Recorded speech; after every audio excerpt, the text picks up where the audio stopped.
इंदौर में बसंत पंचमी के पावन अवसर पर साहित्य, संस्कृति और चेतना का दुर्लभ संगम उस समय देखने को मिला जब साहित्य सागर संस्था के तत्वाधान में मां सरस्वती की विशाल पालकी एवं साहित्यकारों की शोभा यात्रा नगर में गरिमामयी वातावरण में संपन्न हुई। यह आयोजन लगातार 10वें वर्ष आयोजित किया गया, जिसने इंदौर को एक दिन के लिए साहित्य लोक में परिवर्तित कर दिया। शोभा यात्रा का शुभारंभ प्रातः महात्मा गांधी हॉल प्राणगढ़ से हुआ। सुसज्जित पालकी में विराजित मां सरस्वती की प्रतिमा, शारदा वंदना, साहित्य गीतों और रचनात्मक घोषों के बीच यात्रा वीर सावरकर मार्केट मार्ग से होती हुई देवी अहिल्या मंदिर पहुंची। मार्ग में श्रद्धालुओं, साहित्य प्रेमियों, आम नागरिकों ने पुष्प वर्षा कर यात्रा का स्वागत किया। इस अवसर पर नगर के साहित्यकार, कवि, शायर, पत्रकार, शिक्षक, अधिवक्ता, रंगकर्मी एवं समाज से भी बड़ी संख्या में सहभागी बने। कई साहित्यकारों ने चलते चलते अपनी रचनाओं का पाठ किया, जिससे संपूर्ण वातावरण ज्ञान, संवेदना और संस्कृति से ओतप्रोत हो गया। साहित्य केवल मंच तक सीमित न रहे। स्वतंत्र साहित्य सागर संस्था के संस्थापक एवं अध्यक्ष डॉक्टर रमेश प्रसाद शर्मा स्वतंत्र ने कहा कि आयोजन केवल धार्मिक अनुष्ठान नहीं, बल्कि साहित्य को जन जन तक पहुंचाने का सशक्त माध्यम है। देश में संभवतः एकमात्र आयोजन। मरकाम आकाशवाणी के वरिष्ठ उद्घोषक मुकाम सिंह चौहान ने शहर क्राइम से चर्चा में कहा कि मां सरस्वती की पालकी यात्रा अपने आप में एक अनूठा आयोजन है। ड्रेस कोड और सहभागिता ने बढ़ाई गरिमा। आयोजक द्वारा इस वर्ष पीले एवं केसरी वस्त्रों का ड्रेस कोड निर्धारित किया गया था, जिससे यात्रा में एकरूपता और सौंदर्य देखने को मिला। प्रमुख साहित्यकार और पत्रकार रहे उपस्थित। इस अवसर पर साप्ताहिक शहर क्राइम के कार्यकारी संपादक श्याम सुंदर सोनी, चैतन्य मानुष, अमित सोनी, दैनिक शिक्षक न्याय के विशेष प्रतिनिधि, वरिष्ठ पत्रकार, प्रतिष्ठित साहित्यकार, समाजसेवी एवं संस्था के संरक्षक और कार्यकारिणी सदस्य बड़ी संख्या में उपस्थित रहे। इंदौर के सांस्कृतिक कैलेंडर का प्रमुख उत्सव 10वें वर्ष में प्रवेश कर चुकी मां सरस्वती की ये पालकी यात्रा इंदौर के साहित्यिक और सांस्कृतिक कैलेंडर का एक स्थायी और प्रतिष्ठित उत्सव बन चुकी है। निरंतर 10वां वर्ष है।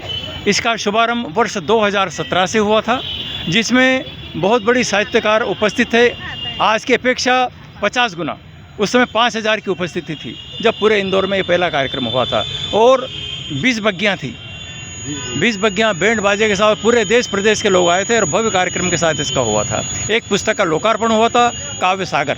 उसका लोकार्पण के अवसर पर हमने ये साहित्यकारी शोभा यात्रा और माँ सरस्वती की पालकी यात्रा का शुभारंभ किया था और ये पारंपरिक यात्रा बन गई है, जो आज निरंतर 10वें वर्ष में अवतरित हुई है। आपका समूह धार भी जाता है माता दरबार? जी हाँ, इंदौर साहित्य सागर संस्था द्वारा माँ सरस्वती जी का वहाँ इंदौर साहित्य सागर के सौजन्य से वर्ष 2008 में घोड़ा चौपाटी स्थित लाल बाग में विक्रम ज्ञान मंदिर परिसर में एक बहुत ही विशाल का वट वृक्ष के नीचे माँ सरस्वती के मंदिर का छोटा मंदिर है और उसमें हंस वाहिनी जिसके मुंह से पानी निकलता है, वहाँ पे हमने विराजित की है। और आज भी हम वहाँ जाएंगे। हमारे पदाधिकारी पिछले वर्ष 11 लोग गए थे, आज देखते हैं कितने लोग जाते हैं। और वहाँ भी हम माँ को हम बाकायदा साड़ी और भव्य रूप से पूजन करते हैं। वहाँ के लोग भी, वहाँ के साहित्यकार भी वहाँ पर पधारते हैं। और इसके बाद में वहाँ कवि गोष्ठी होती है, स्वल्पाहार होता है और बड़े ही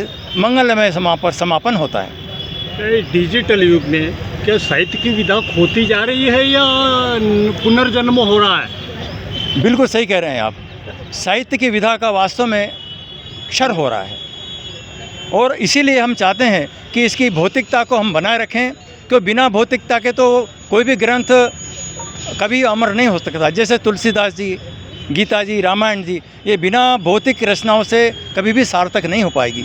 और जो डिजिटल है इसका कोई भरोसा नहीं, आज ही डिलीट हो जाए पूरा का पूरा। इसलिए हमें भौतिकता पर ही विश्वास रखना चाहिए और कलम के धन्य को अपनी कलम बराबर चलाना चाहिए और अपनी रचनाओं को निरंतर लिखी हम प्रकाशन कर रहे हैं, जिसका इस वर्ष 13वें वर्ष का 10वां अंक भी प्रकाशित हो चुका है।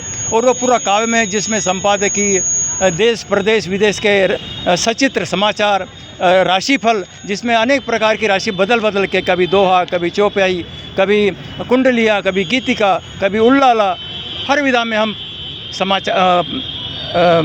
राशिफल भी देते हैं। भिन्न भिन्न काव्य विधाओं में बिल्कुल रचा बसा समाचार। हाँ, और इसका प्रत्यक्ष समाचार, ये इसका प्रत्यक्ष प्रमाण है। ये काव्य संदेश है और इसमें हम चाहते हैं कि दूसरे लोग इसमें सम्मिलित हों, इसलिए मैंने इसका एक अलग ही विधा निर्मित की है जो केवल 8 लाइन की है। क्या शासन ने इस ओर हाथ बढ़ाए आगे? देखिए, इसमें शासन तो क्या है कि बस इतना हाथ बढ़ाया है कि मुझे सूचना प्रसारण द्वारा मुझे इसका रजिस्ट्रेशन हो गया है, डाक विभाग द्वारा पंजीयन मिल गया है, बाकी और तो कुछ नहीं। साहित्य द्वारा आयोजित जी। माँ सरस्वती पालकी यात्रा, जिसमें देखा जा रहा है कि आज लोकपथ पर साहित्य उतरा है, तो आप क्या कहना चाहें? जी, ये स्वतंत्र जी द्वारा आयोजित जो पालकी यात्रा है, जो प्रतिवर्ष की तरह इस बार 10वां वर्ष है, और मुझे ऐसा लगता है कि इंदौर के लिए बहुत ही महत्वपूर्ण है, क्योंकि पालकी यात्रा वैसे तो बहुत सारी निकलती है, जैसे अगर महाकाल से लेकर सारे देवताओं की पालकी यात्रा निकलती है, लेकिन माँ शारदे की जो साहित्य और संगीत की अधिष्ठात्री है, उनकी पालकी यात्रा जो अनोखा कार्यक्रम है, क्योंकि मुझे ऐसा लगता है कि शायद देश भर में ऐसा अकेला स्थान है जहाँ पर माँ सरस्वती की पालकी यात्रा, वो भी बसंत पर्व पे, जो कि उनका जन्मदिवस भी है, वसंतोत्सव भी है, तो आज जिस प्रकार से निकल रही है वो वाकई में हम सभी साहित्य प्रेमियों के लिए बहुत महत्वपूर्ण स्थान रखती है, क्योंकि जिस प्रकार से एक संदेश जाता है कि माँ शारदा ज्ञान, संगीत और हम सब की बौद्धिक विकास के लिए बहुत महत्वपूर्ण होता है, और जिस प्रकार से उन्होंने 10 साल लगातार प्रयास किया है स्वतंत्र जी ने, तो ये कहीं ना कहीं बहुत महत्वपूर्ण है, और उन्होंने इसके माध्यम से इंदौर ही नहीं बल्कि मध्य प्रदेश के बहुत सारे साहित्य प्रेमियों को, साहित्य जो सृजनधर्मी है उनको जोड़ा है, और उसमें साथ साथ में एक संदेश दिया है कि जो है साहित्यकारों का भी देश के विकास में बहुत महत्वपूर्ण है। साहित्य के साथ साथ तो है, सृजनात्मक क्षेत्र में भी साहित्यकारों का बहुत बड़ा स्थान है, तो इसलिए मैं तो स्वतंत्र जी को बहुत बहुत धन्यवाद देता हूं, और आप सभी से भी अनुरोध करता हूं कि इस प्रकार का जो आयोजन हो रहा है वो प्रतिवर्ष इसी तरह से निरंतर होता रहे, और हम जैसे सभी लोग जो है, चाहे मीडिया के प्रेमी हो, चाहे साहित्य के प्रेमी हो, चाहे गणमान्य नागरिक हो, वो सभी इससे जुड़े रहे। क्या डिजिटल युग में जी ये खोती हुई विधा को नई चेतना मिलेगी?